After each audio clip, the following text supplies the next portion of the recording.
Hey guys, Basil and Will with GraysonHobby, and today we actually have all three of the T18 family together. At last. So this reunited and it feels so good. Yeah. We have the T18 Lite, the T18, which we're going to call the regular, and then the T18 Pro, which you already did a video on. So to find out what these come with and what these don't come with, you got to watch the whole video. Yep, now we're able to do a physical video comparing the differences versus a chart. And in the very end, like always, we're going to take apart T18. Yeah, we're going to take one apart, try to break it. Lite. Okay, now for a shameless plug, this video is sponsored by GraysonHobby. Oh, what?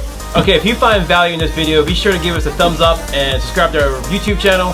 Also, please help support GraysonHobby.com. Every little purchase helps, either a pack of props, jumper radio, pack of glue, Half the store. or a case of pallet of T18. We have all the parts, the switches, the ribbons, the batteries, etc. all at GraysonHobby.com/jumper. We finally got them all in! All three. The happy family of the Jumper T18. Yeah, we have the Lite, the Regular, and the Pro. So all three models are here. Alright. The boxes are the same. The cases, which we now know, cases are all the same. So each has these nice protective cases. Yes. Nice logo. And that's about all the similarities end right there, right?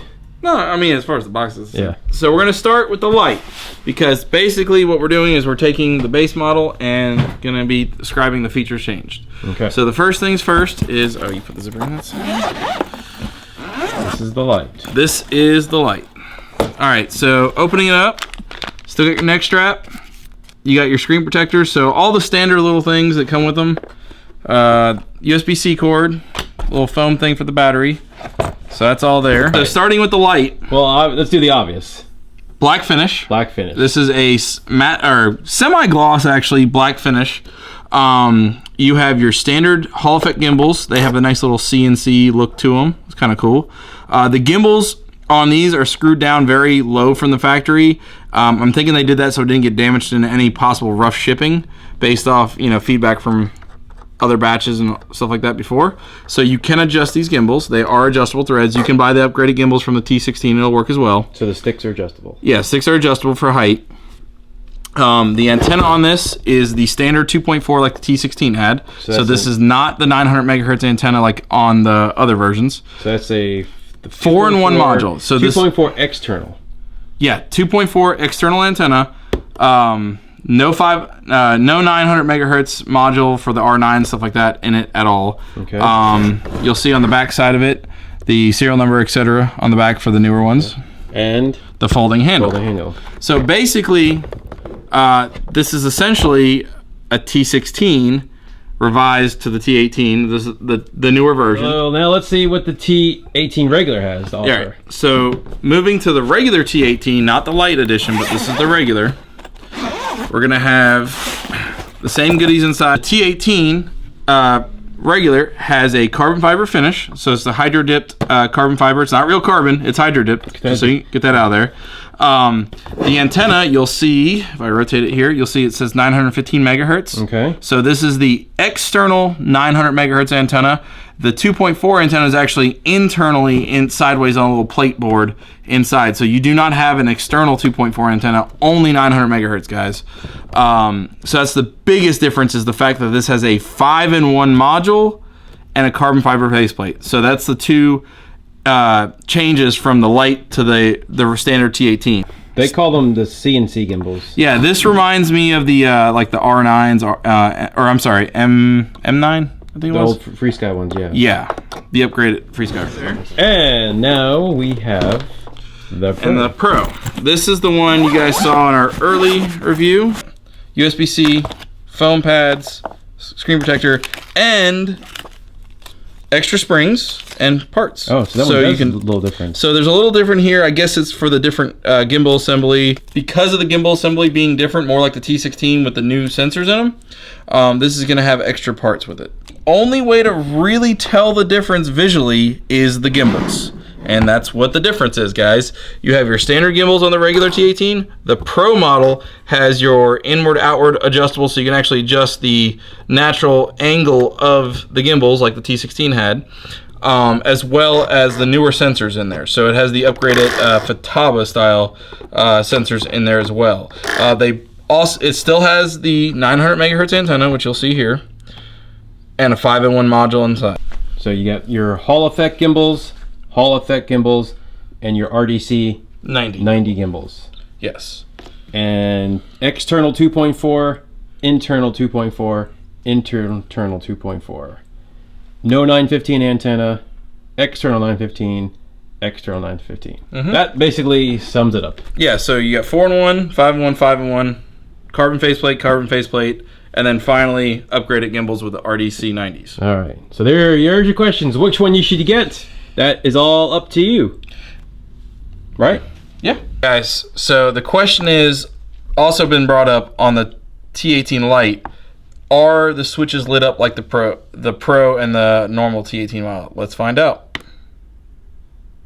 Welcome to OpenTX. Oh yeah. Yeah. So the Lite has the backlit LEDs and backlit screen. Yep. Let us know in the comments, Lite, regular, or the Pro. Which one you want, which one you purchased, or which one you will purchase, and we'll kind of have a running poll on the bottom. Also, guys, if you'd like to see other color faceplates from Jumper, we are trying. Yes, that would be cool. We are trying. And he just told me about that right now. What are you doing with faceplates? I thought we didn't talk about that. Will, what do we always do with new products? Take it apart. Yep, let's do it. Take the light apart and see what's inside of it. Let's see. Just rip it apart. Rip it apart. Okay. Let's see if we can hack it and make it the 5-in-1. I can add it so you save that. The battery not included. Okay, so there's no antenna on the back. That's confirmed. The back plate can completely come off. Okay. It actually says 5-in-1, but the board looks like it's not. It's probably not populated on the other side. So let's take it apart. Let's keep going. It had the multi-module board in the center, but it just wasn't populated with any electronics on it. Okay. All right, so we got the 4 screws off. Flip it around. Blank. So there we go. That's what it is.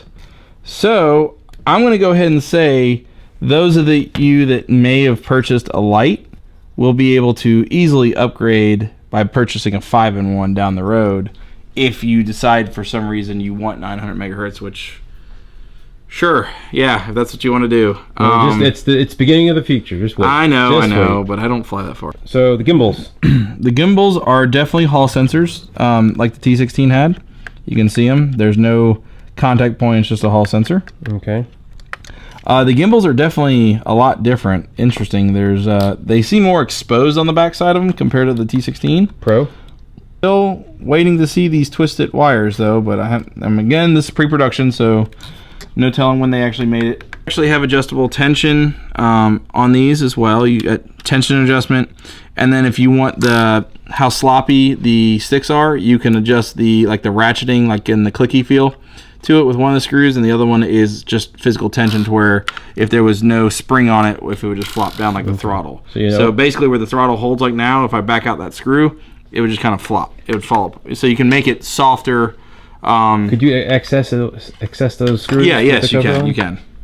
So you don't, if you want, you can access the spring tensions, but if you want to adjust your throttle, the stick like sloppiness and all that, or the ratchet, you do have to take it apart. It looks like left and right spring, and your up and down spring right here with the cover on. With the cover, the back plate's still on either side. But to adjust these, depending on if you're mode 1 or 2, again, depending on if you are mode 1 or 2 flyer, or 3 or 4 or whatever, you can adjust there. So the radio, all you have to do is change the firmware inside it to go to your whatever your preferred mode is, and then change the spring tensions and the switches. So one thing I do want to bring up, somebody did ask the other day, and I saw this. They were asking if the top board and the bottom board, like from the T16, if there was still that major ribbon cable in the middle. No, the only ribbons for the video, the top board and the bottom board, this is all one board now, guys. So the upper board and lower board have been connected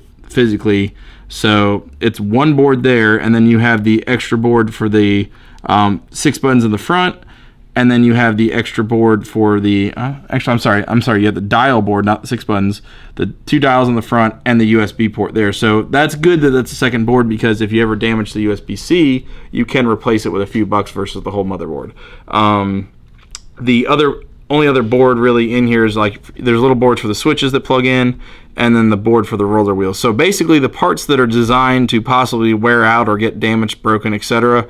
are replaceable, which is really nice. I think they did a good job on that one in comparison to the past and all that. Hey guys, so as always with having OpenTX and a multi-module installed in the jumpers, just like the T16, make sure you keep an eye on OpenTX companion and the multimodule.org website for updates for your internal module, as well as the firmware from OpenTX for the radio itself, because as time goes on, those nifty little features get added here and there, which will make it that much better of a radio. That is 100% correct. And we have a video on how to update the internal, or multi-module. Yes. Link will be, where's the link on these things? I think it's up here.